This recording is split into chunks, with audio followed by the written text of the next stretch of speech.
Level 1. The Snowflake. You enter federal prison for the first time. 23 years old, 6 years for armed robbery. You think you know what to expect because you've watched documentaries. You don't. Your first 72 hours are in the holding unit. Orientation, psychologist, rules. The written rules are one thing. The unwritten rules are another. On the third day, they move you to general population is C block, second tier. Your cellmate is a guy who calls himself C-Bone and has a teardrop tattoo under his eye.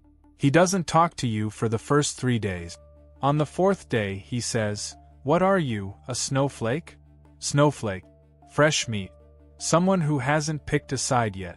In prison, there's no such thing as not being in a gang. There's only waiting to see who recruits you first. Or beats you first. On the fifth day, 2 guys come to the block. One has sleeves with 3 dots, the symbol of Nuestra Familia. The other has a crown, the Latin kings. They ask you, who you rolling with? If you don't choose, someone will choose for you. Better to choose before someone chooses that you're an enemy. You choose the one with the crown. You don't know why. It sounds less scary. Bad decision. Level 2, probation. You got a crown on paper, but you're not a member. Now you're probation. 6 months of proving yourself. First rule, don't talk to the women. Second, don't play cards with anyone from outside. Third, every Friday you give your meal from the commissary to an older member. Your first assignment comes in week 3. Deliver a message to D block. Just tell the guy with the 3 dots, the general needs the money by Friday. You deliver it. The guy stares at you, says nothing. That's it. You didn't know, you just confirmed that a hit will happen if the money doesn't show. Second assignment, you smuggle a cell phone from the laundry. Someone leaves it in a laundry cart. You carry it to your elder's cell. You don't ask how it got inside. If you ask, you look weak. A cell phone is worth $2,000 inside. For this, you get nothing, just trust that counts as credit. Fourth month. A fight in the yard. Not your fight, but one of your guys is in it. It's expected that you jump in. You jump in. You get your teeth knocked out, but you proved you're not a snowflake. Now you're a soldier. Level 3, soldier. A soldier has a name. Yours is Shorty because you're short. A soldier follows orders. You don't ask why. You don't ask where the money goes. Your job, oversee the smuggling on your tier. Every Tuesday a shipment arrives, Suboxone, cell phones, tobacco. Someone from the kitchen throws a package through the window into the inner yard. You pick it up at 3:15 a.m. when the guards aren't in the tower because they're changing shift. You distribute it to cells. Each package brings $500 for the organization. You take $50. You think you're clever. You've been smuggling for 8 months, haven't been caught. But the guards aren't stupid. They know.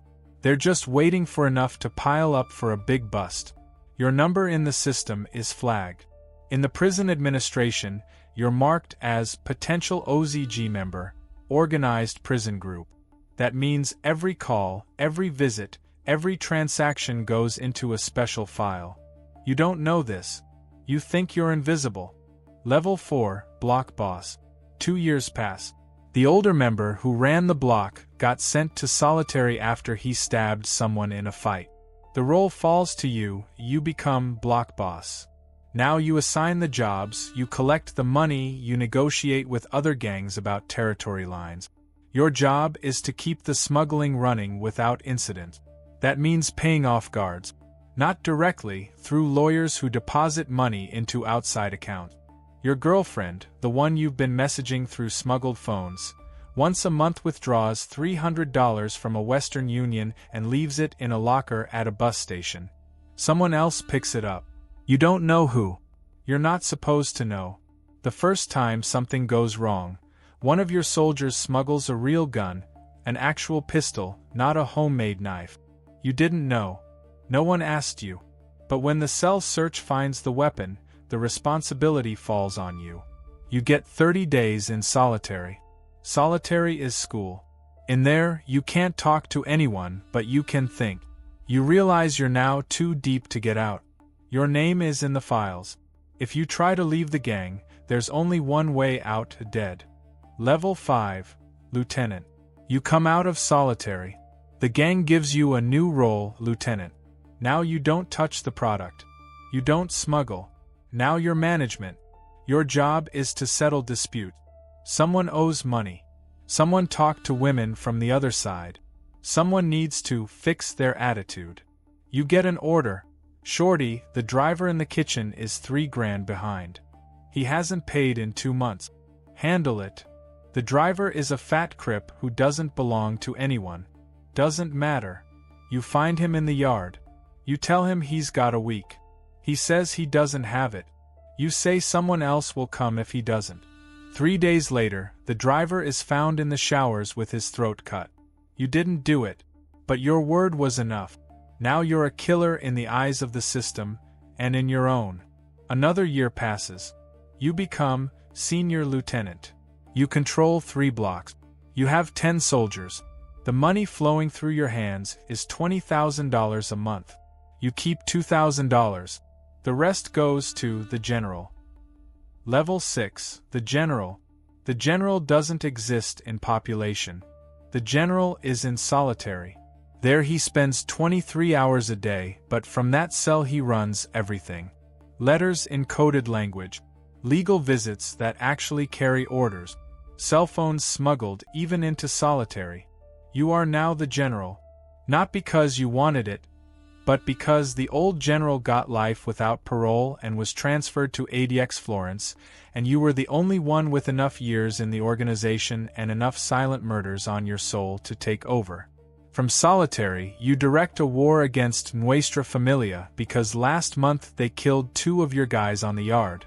You order the hits on 3 of their leaders in 3 different prisons in 3 different states. You coordinate through lawyers who don't even know they're passing orders. You write, "Say hi to your mom." That means strike on Tuesday. You write, "Buy me a book." That means the money is in the account.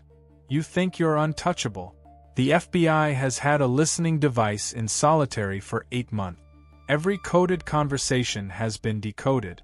Every one of your lawyers is under investigation. They're waiting for you to order something big enough to take down the whole network. You order it. 5 hits in 1 day. 2 succeed. 3 don't. That's enough. Level 7, the fall. The raid comes at 4:30 in the morning. You hear nothing until the solitary door swings open, and instead of the usual guard, 6 men in blue jackets stand there, FBI's HRT.